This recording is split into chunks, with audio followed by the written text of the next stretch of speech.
اللہ کے پیارے حبیب صلی اللہ علیہ وسلم کو زندگی کے آخری حصے میں اللہ تعالیٰ نے استغفار کی کثرت کا حکم فرمایا. ارشاد فرمایا کہ فسبح بحمد ربک واستغفرہ انہ کان توابا.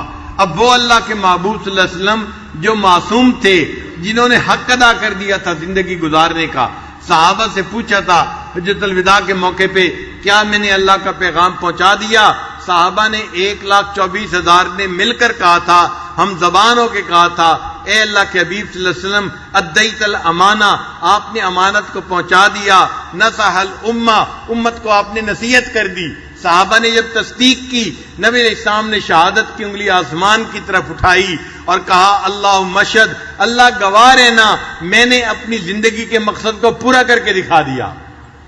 تو جنہوں نے زندگی کے مقصد کو پورا کر کے دکھا دیا، اللہ ان کو بھی فرما رہے ہیں آپ اللہ کی تسبیح بیان کیجئے اور استغفار کیجئے، اللہ تعالیٰ توبہ کو قبول کرنے والا ہے.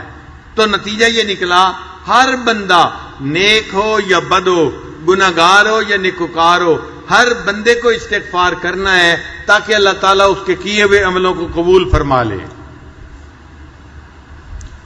حضرت علی رضی اللہ عنہ عجیب انداز سے اللہ کے سامنے استغفار کرتے تھے.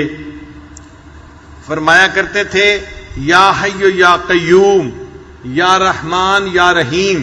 یہ اللہ تعالیٰ کے نام پکارتے تھے دعا سے پہلے. اللہ فرماتے ہیں وَلِلَّهِ الْأَسْمَاءُ الْحُسْنَى فَادْعُوهُ بِهَا. اللہ تعالیٰ کے پیارے پیارے نام ہیں، ان ناموں سے اپنے اللہ کو پکارو. چنانچہ وہ اللہ کو اس کے پیارے ناموں سے پکارتے تھے. یا حی یا قیوم یا رحمان یا رحیم اغفر لی الذنوب التی تحل النقم. اے اللہ میرے ان گناہوں کو معاف کر دے جو میرے اوپر ذلت کو حلال کر دیتے ہیں. اغفر لی الذنوب التی تغیر النعم. اے اللہ میرے ان گناہوں کو معاف کر دے جو میرے اوپر آنے والی نعمتوں کو بند کروا دیتے ہیں. اغفر لی الذنوب التی